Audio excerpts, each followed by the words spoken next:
agricultural practice over the centuries has developed and evolved to expect certain weather patterns. So when to sow, when to expect the last frost, when you're likely to get rain, when it's likely to be dry enough to plough and do your cultivations.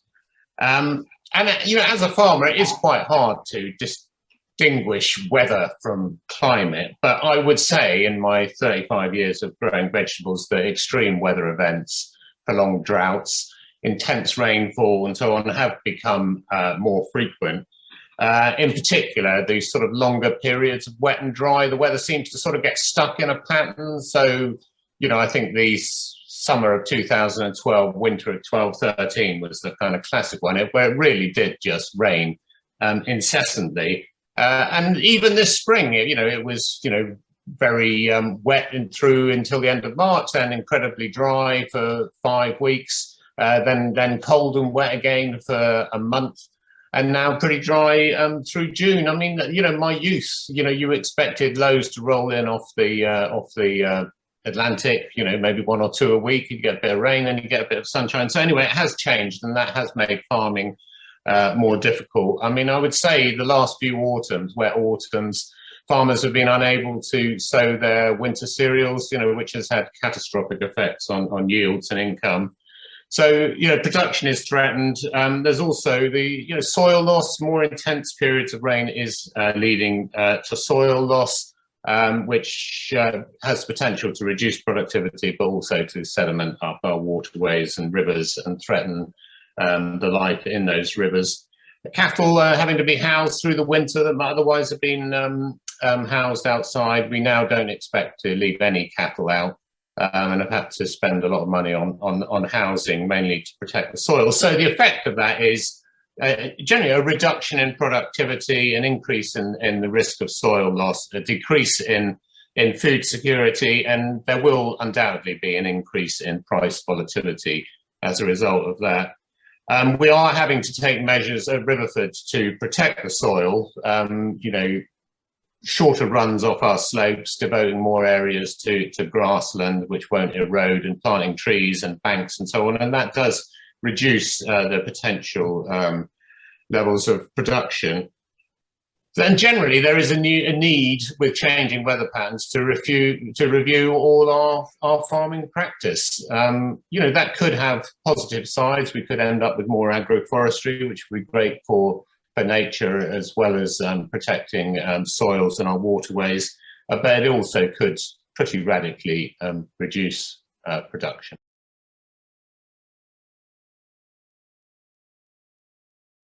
I'm Lawrence Couldrick, Director of the Westcountry Rivers Trust, and I've been asked to talk about the impacts of climate change on Devon's natural environment. Climate change is likely to result in warmer, wetter winters, hotter, drier summers, and an increase in extreme events like flooding and drought. All of these have an impact on the habitat, species and landscapes that make Devon so special. Some species and habitats are likely to be able to adapt better than others to these changes in seasonality and climate, and this is likely to result in an increase in their range, whilst there may be potential loss and fragmentation for other species and habitats. For instance, our upland oak woodlands and the blanket bogs of Dartmoor and Exmoor may reduce in size as local conditions become less suitable. Work by Devon Wildlife Trust suggests that species such as dormouse, water vole, puffin, golden plover and skylark may even be lost to Devon by 2050. Our own work has highlighted that species like salmon and trout will become more susceptible to parasites and disease due to increased river temperatures, and significant drought makes it difficult for them to migrate upstream to their spawning grounds. On the flip side, species like the small red-eyed damselfly and cattle egret, which have been moving across from Europe, are likely to further expand their range. Additionally, species such as bottlenose dolphins could become more common in our coastal waters, and climate change could also be good news for several species of bat in Devon. So patterns of breeding, feeding, hibernation and migration are all likely to change the species range and extent, but they also might result in a mismatch in the relationship between things like predators and their prey, as well as pollinators and their plant species. These changes are also likely to result in an increase in non-native species, and some of these might become invasive, further affecting our native flora and fauna by outcompeting for resources. Our habitats and species are also going to have to contend with things like decreases in air quality, changes in soil health, coastal habitat squeeze, and erosion from increased storm events and higher tides. Additionally, freshwaters are having to cope with algal blooms due to the lack of dilution of pollution and warmer river temperatures, as well as flushes of sediment from flash floods. This is a snapshot of how pressures from climate change are impacting on Devon's nature, but we also expect there'll be further impacts that are harder to predict. This is due to the complex, interconnected nature of our ecosystems and the interdependence of species and habitats have with each other, framed both within a changing climate, but also a changing landscape. So I hope you have a great meeting, and I hope we can find solutions together to protect this amazing Devon natural environment. Thank you very much.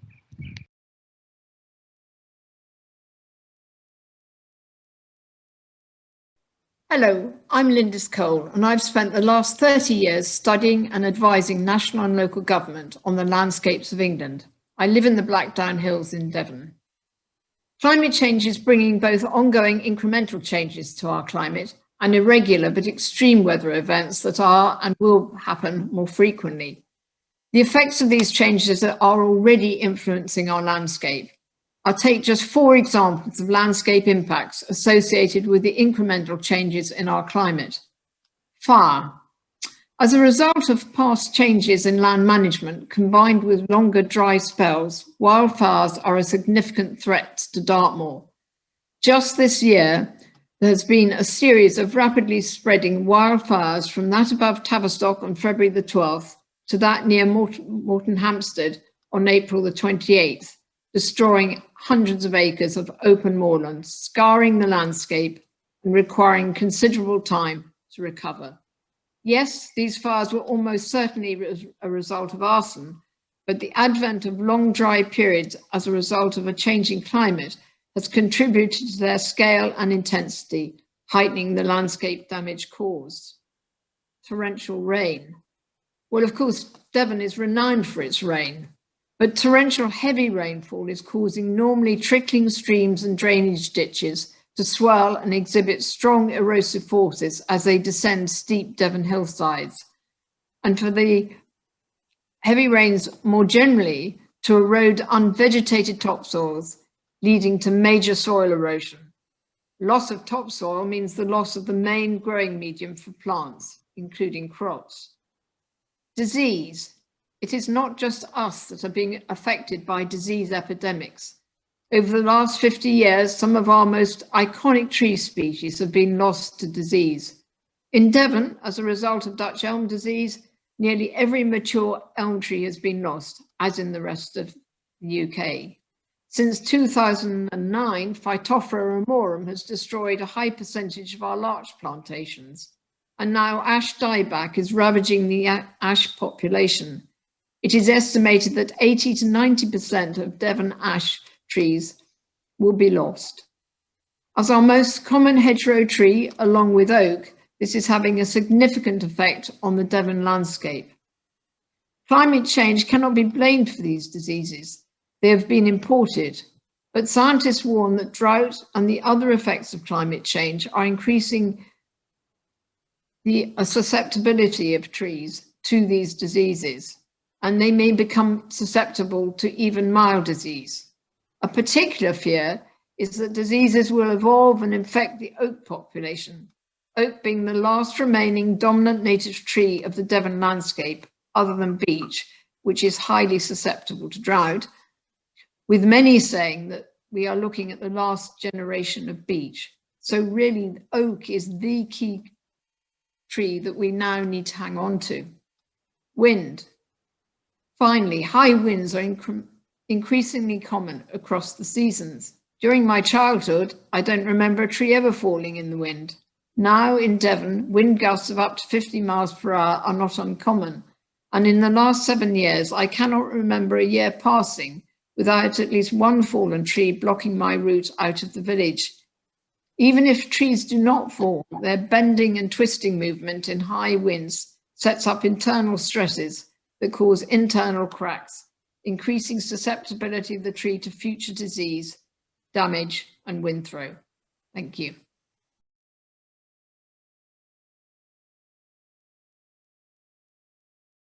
My role at the Met Office is to work with industry and government customers to help them to understand how weather and climate change impacts on their organisations. We help our customers to apply weather and climate science and predictions to support better decision making.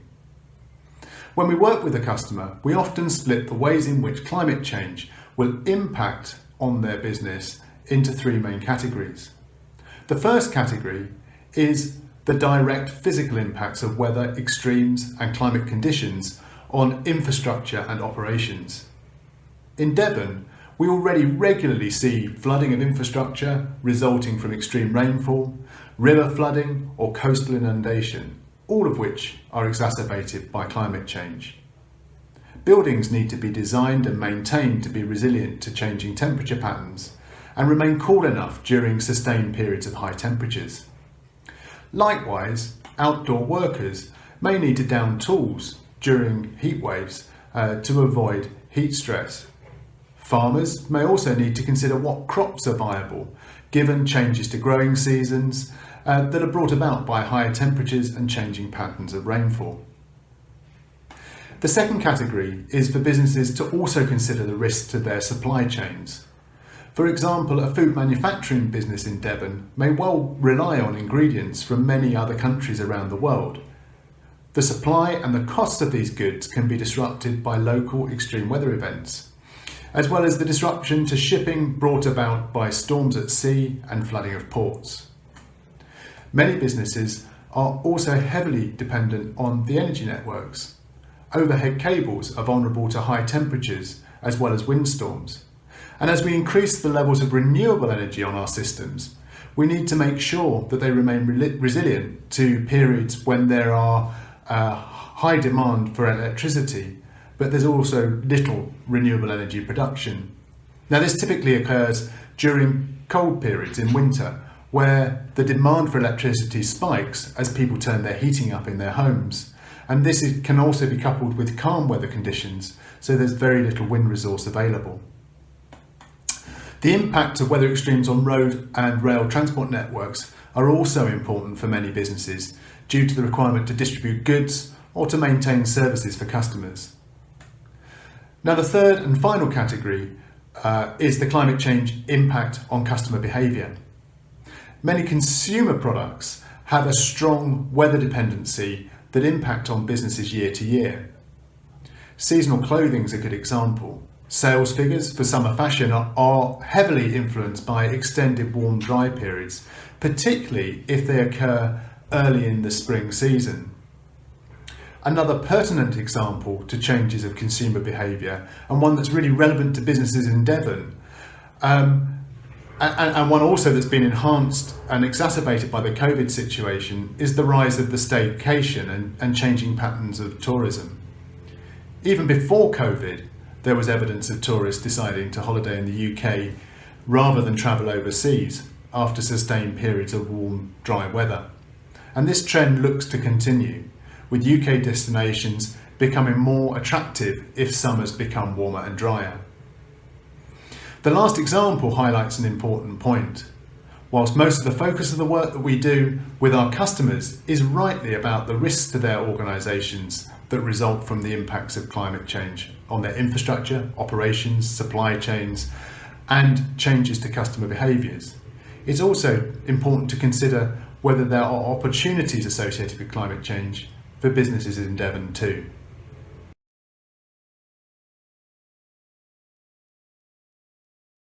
Hello, my name is Sara Gibbs and I'm a consultant in public health. Thanks so much for your time today. It won't be a surprise to you listening to this that in public health we've been very focused on the pandemic over the last year. But what might be more of a surprise is that in the last year and this year we've also been very focused on considering the health impacts of climate change. That's because the health impacts of climate change are here already and that as climate change increases, so will these health impacts. 2020 was the third warmest year on record in the UK and the wettest February, with 3 storms causing major damage. So the impacts that we're seeing directly here in Devon, the 2 I'd like to mention would be flooding and heat waves. So flooding, 100,000 properties in the UK have been damaged by floodwater in the last 12 years. Of course, there are the immediate impacts of risks of death and injury caused by flooding, but the main impact is mental health. Floods can be deeply traumatic to people who are affected. 1 in 3 people who've had their property flooded suffer from mental health impacts, and this can last over to, can be prolonged. So 2 years later, still a quarter of people are affected with mental health concerns. So heat waves. Last year, the UK saw an additional 2,500 deaths related to heat. This is a particular issue to Devon, not just because we're in a warmer part of the country, but we've a large proportion of our population over the age of 65, a high proportion.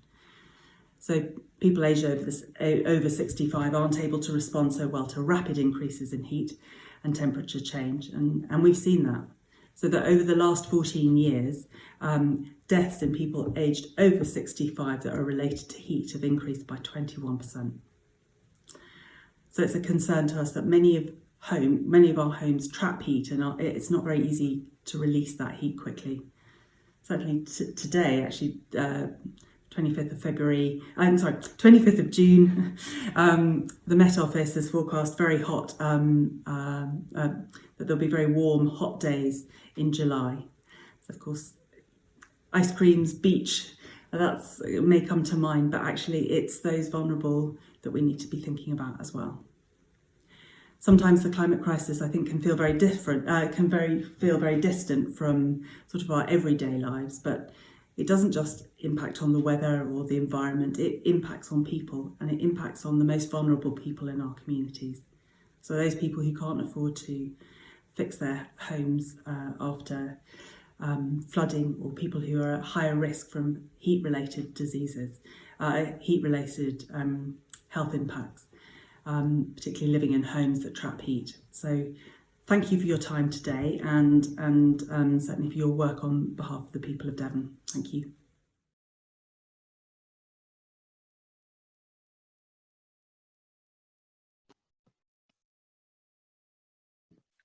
Hello, I'm Tom Dauben. I'm a Senior Advisor in Flood and Coastal Erosion for the Environment Agency, and I'm here to talk to you about flooding and coastal erosion impacts on Devon. Flooding is an incredibly complicated topic. There are many different organisations that deal with it, and there are many different types of flooding and coastal erosion, some of which can combine and can interact during a storm event to compound their impacts on a community. River flooding will be memorable for many of you from the Boscastle event, which is in the photo here. Lots of communities across Devon are located in very small river catchments, which respond very quickly to intense rainfall that we tend to get in the southwest. Similarly, the intense rainfall can lead to surface water flooding. The photo in the bottom left is from Barnstaple in 2020. This type of flooding results because of rainfall hitting urban spaces with a limited ability for that water to drain off and go to somewhere else, unfortunately resulting in property impacts. Sewer flooding is a particularly nasty form of flooding caused by the sewer network being overloaded and backing up and resulting in interior property flooding. Often interacts with surface water in that sometimes they're a combined drainage system in older developments and in our older components of our communities. Sea flooding is a result of storms coming in off the ocean and a combination of high tides, waves, storm surges and strong winds, all combining to see impacts like we see in Ilfracombe in 2014 in the photo. A couple of examples of flooding which are less common. Groundwater flooding doesn't tend to be that prevalent in Devon due to the geology that we have. However, there are a small number of areas where this can occur. It tends to be by the water table filling up within the bedrock, reaching the surface and then water flowing across the river catchment. It's very difficult to predict, but a very small problem for Devon and Cornwall.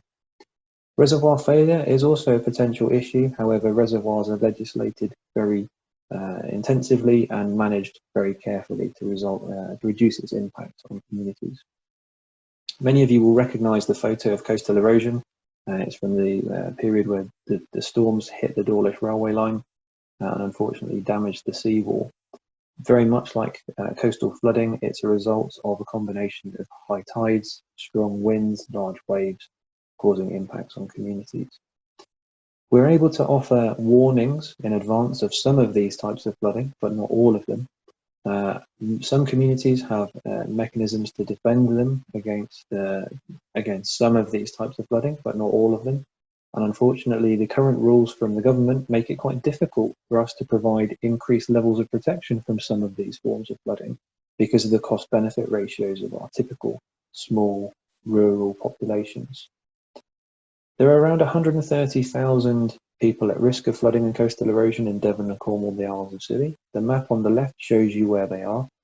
The larger the pie chart, the bigger the area of risk, and the colour coding shows you the different types of risk, as you can see on the legend. And as you'll see from the map, the majority of those properties are in Devon in comparison to Cornwall. We don't predict the number of properties will increase massively with climate change due to the fact that most of our communities are in quite steep valleys or on quite steeply sloping coastal fringes. However, river flows are predicted to go up by up to 91% by 2125. That means those deep valleys will have more quick onset flooding, deeper flooding, and more frequent flooding potentially. There's 1.9 metres of sea level rise predicted in the same period of time. Again, more frequent sea inundation, potentially more volatile flood water when it does get into the community. Some areas of communities that are quite low lying, we may start to see more frequent impacts with high tides impacting some areas of Devon twice a day by 2050. There's lots of impacts a flood can have on a community, both direct and indirect. I'll come on to explain that in a second. And they're listed down here. One of the things I wanted to pick out as a bit of a paradox is the carbon impact of actually trying to defend communities. So the National Flood and Coastal Erosion Risk Management Strategy is now moving us away from the concept of protecting people more to living with flooding, becoming resilient to it and adapting communities to it where it's unsustainable to continue in our current living arrangements. The map on the right-hand side summarises a direct and an indirect impact. So there's some items on the list here like the loss of water supply, for example, or the loss of communications. So if there was a mobile phone mast in the blue zone, which is the area that gets wet, it may impact areas outside of the blue zone in the purple component of the map. So flooding can be quite wide-ranging in its impacts, not just the areas that get wet. So I hope you take that into consideration in your thinking about the climate emergency, and I hope you have a good discussion. Thank you.